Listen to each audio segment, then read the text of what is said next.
The veil between our world and the abyss is thinning, and the stories I am about to share are not mere fabrications of the mind.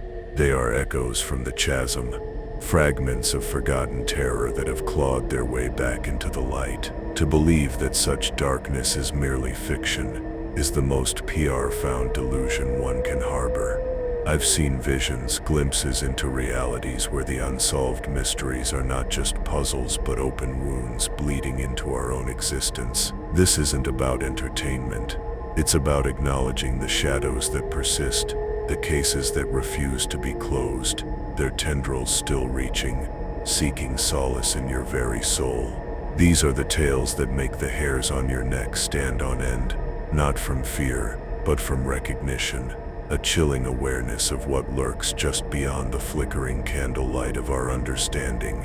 I was once adrift in the placid waters of conventional thought, believing that every story had an ending, a neat resolution.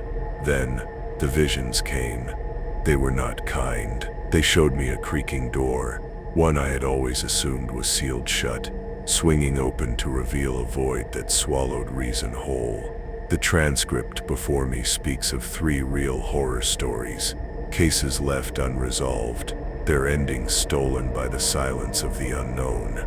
But what is truly terrifying is not the absence of an answer, but the implication of what that unanswered question truly means. It means the darkness is still active, still breathing, still weaving its sinister tapestry around unsuspecting lives. These are not just unsolved cases. They are artifacts of persistent dread, testaments to the fact that some stories refuse to be buried.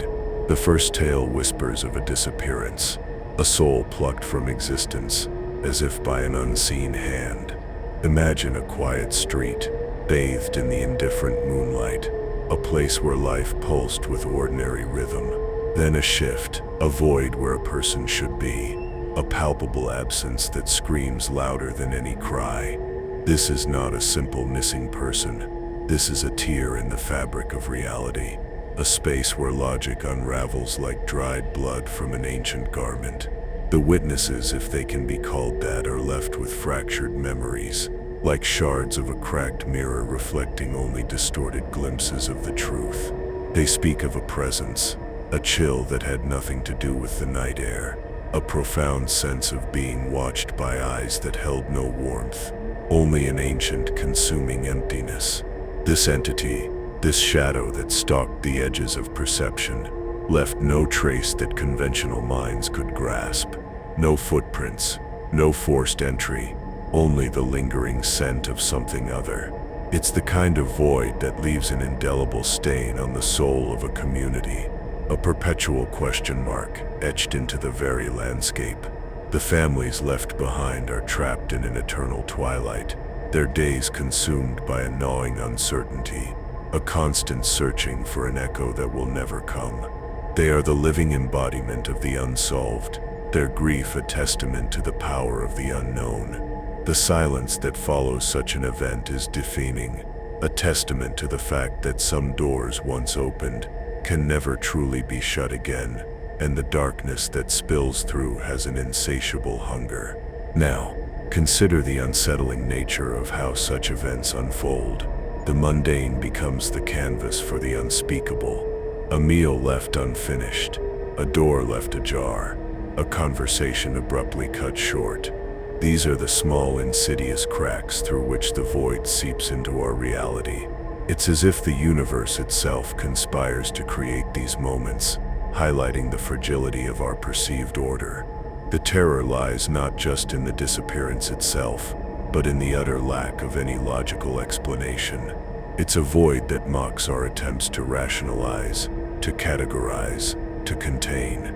This is where the real fear begins.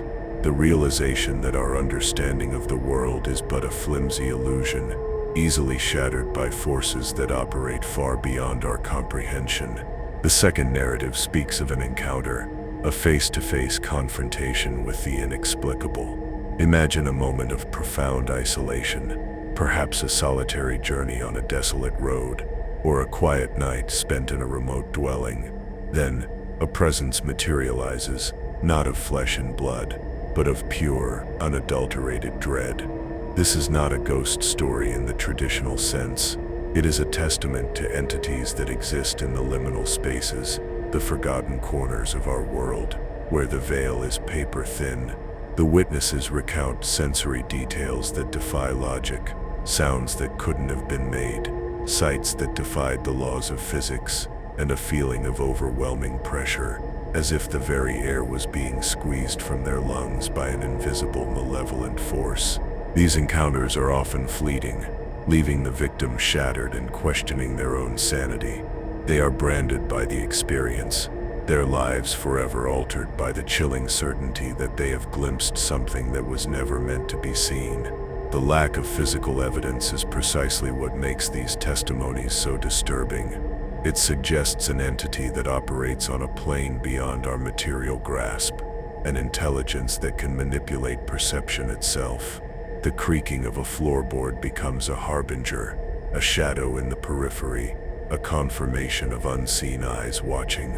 The terror is in the psychological residue, the persistent doubt that lingers long after the immediate threat has receded, leaving a cold, empty space where certainty once resided.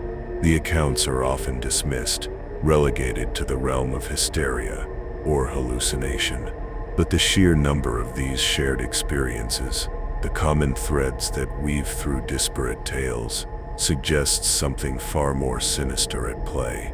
It hints at a network of interconnected horrors, a silent communication between the shadows that refuse to remain dormant. These are not isolated incidents. They are ripples from a larger unseen disturbance. The difficulty in proving these encounters lies in their very nature. They are inherently subjective, leaving the victim isolated with their terrifying truth, the cracked mirror of their memory the only witness. The third story delves into the unsettling phenomenon of persistent paranormal activity, hauntings that defy exorcism and logic. This isn't about a single ghost with a grudge. It's about a place that has become a nexus of negative energy, a breeding ground for spectral manifestations. Imagine a house where the air itself feels heavy, where inexplicable noises are a constant symphony, and objects move with a will of their own. The residents caught in this maelstrom of dread are not merely frightened, they are reoded, their sanity chipped away by the relentless onslaught of the paranormal. They become prisoners in their own homes, the walls themselves conspiring against their peace. These locations often carry a dark history, a past steeped in tragedy or violence. It's as if the residual energy of those events has coagulated, forming a sentient entity that feeds on the fear of the living. The attempts to cleanse such places often prove futile, as the haunting is not merely a spiritual residue but a deeper, more insidious corruption of the very environment. The witnesses described phenomena that seem to anticipate their movements, to taunt them with fragmented visions and whispers that promise only despair. It's a constant, suffocating presence that never truly leaves, a chilling reminder that some places are forever tainted, their silence broken only by the echoes of suffering. The persistent nature of these hauntings is what truly sets them apart. They are not fleeting encounters but a sustained assault on the senses and the psyche. The darkness becomes a tangible entity, a suffocating blanket that smothers all hope. The residents are left in a state of perpetual unease, their lives reduced to a desperate struggle for survival against an enemy that cannot be seen, touched, or reasoned with. This is the horror that festers, that slowly consumes, leaving behind only the cold ashes of shattered lives and broken spirits. The inability to escape, the feeling of being trapped within a malevolent vortex, is the ultimate terror. These are not simply stories, they are warnings. Warnings whispered from the edges of reality, carried on the winds that stir the leaves of forgotten graveyards. The universe, in its infinite and often cool complexity, presents us with these unresolved enigmas. They serve as stark reminders of the vastness of what we do not know, of the forces that operate just beyond our limited perception. To dismiss them is to invite the darkness closer, to leave oneself vulnerable to the unseen currents that shape our destinies. These unresolved cases are testaments to the persistence of the unknown, a chilling affirmation that some mysteries are never meant to be solved, but to be feared. Now, I must ask you, as you sit in the quiet of your own space, bathed in the familiar glow of your screens, do you feel this dark message was meant for you? Has a shadow stirred within the corners of your mind, a resonance with these tales of the unresolved? Take a moment, listen to the silence. Does it hold an echo of something you've tried to ignore? A whisper from the abyss that you've long suppressed? Your answer, spoken in the quiet solitude of your thoughts, or shared in the digital ether, holds a significance far greater than you might imagine. It is an acknowledgement, a step toward confronting the shadows that may already be circling your own existence. The souls who have encountered these inexplicable phenomena are often left adrift, their experiences invalidated by a world that demands tangible proof. They are like sailors who have seen a kraken rise from the deep, their tales dismissed as the ravings of a mind lost at sea. But the sea remembers. The abyss holds its secrets, and these unresolved cases are the flotsam and jetsam of those submerged truths, washing ashore to remind us of the immense power of the unknown. The lack of closure isn't just a plot hole in a story, it's a perpetual invitation for the darkness to remain, to fester, to grow stronger in the silence of unanswered questions, feeding on the fear it so expertly cultivates. The sheer persistence of certain hauntings suggests a corruption that goes deeper than mere spectral energy. It implies a malevolence that has seeped into the very foundations of a place, like dried blood staining ancient stone. These are not just residual hauntings. They are active, intelligent presences that seem to derive satisfaction from the torment of the living. The residents become unwilling participants in a cosmic drama, their lives reduced to a desperate struggle against an enemy that operates with an alien logic, an agenda hidden within the oppressive silence. The creaking of the floorboards, the whispers in the dark, these are not random occurrences but deliberate acts designed to shatter the psyche. We are drawn to these stories, are we not? Like moths to a flame, we are compelled to peer into the darkness, to feel the chill that crawls up our spines. This attraction is not merely morbid curiosity, it is a primal response to the unknown, a recognition of the ancient forces that shape our reality. These unresolved cases, these whispers from beyond, serve as potent reminders that our ordered world is but a fragile construct, easily breached by the chaos that lies just beneath the surface. Every soul that joins this exploration of the abyss feeds the voice that whispers from the darkness, strengthening our collective awareness of what truly lurks in the shadows. The idea of unsolved implies a failure of investigation, a gap in human knowledge. But what if these cases are not unsolved because we failed, but because they were never meant to be solved by us?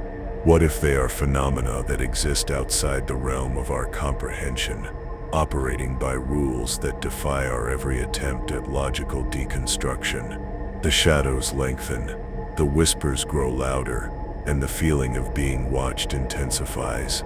These unresolved mysteries are not aberrations. They are manifestations of a deeper, more profound truth about the universe. A truth that often leaves us trembling in the cold, dark night, yearning for answers that will never come. Consider the psychological toll on those who live these nightmares. The constant vigilance, the erosion of trust in their own senses, the gnawing fear that the next unexplained event could be the one that finally breaks them. They are the frontline soldiers in a war against the unseen, their struggles often invisible to the wider world. The silence of the unresolved cases amplifies their isolation, leaving them to grapple with terrors that defy easy explanation or comfort. It's a profound loneliness that settles deep within the bones, a chilling realization that some battles are fought in solitude, against an enemy that can never be truly vanquished. And this is where everything changes for you. The transcript speaks of terror, of the inexplicable, but it is merely a surface skim. The true horror lies in the understanding that these are not isolated incidents, but symptoms of a larger, more pervasive darkness. The unresolved cases are like broken crosses, symbols of faith shattered, their fragments scattered across the landscape of human experience. They represent the places where our understanding falters, where the light of reason cannot penetrate. The crows gather not for a feast, but as silent witnesses to the enduring power of the unknown. Their cause a mournful dirge for lost souls and unanswered questions. Every time we dismiss these phenomena, every time we retreat into the comfort of denial, we strengthen the hold of the unknown. We become complicit in the perpetuation of fear, allowing the shadows to grow bolder, their whispers more insistent. The attraction to mystery is innate, a deep-seated human desire to understand the inexplicable. But when that understanding remains just out of reach, when the cases remain unsolved, that attraction can curdle into something far more dangerous, a gnawing unease, a persistent restlessness that whispers of truths we are not yet ready to confront. Now, imagine this. The entities or forces responsible for these events are not bound by our rules of existence. They operate in dimensions we can only glimpse through the fog of fear and confusion. Their motives are alien, their methods unfathomable. The unsolved nature of these cases is not a testament to our investigative shortcomings, but to their sheer otherness. They are not problems to be solved. They are existential threats to our perceived reality. The dried blood on the floorboards, the unexplained apparitions, these are not mere remnants, but active expressions of a power that dwarfs our own comprehension. The allure of the unsolved is powerful. It taps into our deepest desires for meaning and order, even as it confronts us with chaos. The human mind craves closure, a neat resolution that makes sense of the world. When that closure is denied, as in these cases, a void is created, and that void can be filled with something far more insidious than simple fear. It can be filled with doubt, with paranoia, with the chilling realization that our reality is far more fragile and precarious than we ever dared to believe. The persistent restlessness you might feel is the universe urging you to acknowledge these truths. The people who experience these events are not seeking attention. They are seeking validation for a reality that has been violently disrupted. Their stories, though lacking concrete proof, carry the weight of genuine terror. To dismiss them is to dismiss the very fabric of human experience, the possibility that there are dimensions to existence that lie beyond our current grasp. The whispers from beyond are not mere figments of imagination. They are the echoes of souls who have brushed against the edge of the abyss and returned forever changed, forever haunted by what they have witnessed. The question isn't whether these events are real, but how we choose to engage with the profound implications of their existence. Do we build higher walls of denial, or do we open the creaking door a little wider, daring to peer into the darkness? The unresolved cases are not an invitation to complacency. They are a summons to a deeper form of awareness. They demand that we acknowledge the limits of our knowledge and the vastness of the unknown that surrounds us, a constant, unsettling reminder of forces we cannot control. Every soul that joins feeds the voice that whispers from the darkness, adding another ember to the flickering flame of our collective understanding. By confronting these tales, by allowing ourselves to feel the unease, we are not succumbing to fear, but embracing a more profound truth. We are acknowledging that the universe is far stranger, far more terrifying, and infinitely more mysterious than our rational minds would have us believe. This shared journey into the heart of the unexplained strengthens our resolve, even as it chills us to the bone. When the shadows lengthen and the silence becomes too loud, remember these stories. Remember the echoes that refuse to fade, the questions that linger unanswered. They are not just tales of terror. They are fragments of a larger, more disturbing reality that surrounds us, a reality that beckons with the promise of profound, unsettling revelations. The chill you feel is not just the night air, it is the breath of the unknown, a constant reminder of the mysteries that lie just beyond the veil. So, I implore you, do not turn away from the unsettling resonance these stories evoke. Embrace the persistent restlessness, the genuine chills that crawl across your skin. It is a sign that you are truly listening, that you are allowing the whispers from beyond to penetrate the mundane. This is not about seeking answers, but about embracing the questions, about finding a strange allure in the very darkness that seeks to engulf us. Your willingness to confront this unknown is a testament to your courage, a beacon in the encroaching night. Thank you for venturing into these shadowed narratives with me. May the echoes of these unsolved mysteries serve not as a source of paralyzing fear, but as a catalyst for a deeper, more profound understanding of the universe and our place within its grand, terrifying design. Remember, the abyss stares back, and sometimes it whispers secrets that should never have been told. Until the next descent, may your shadows be long and your questions profound.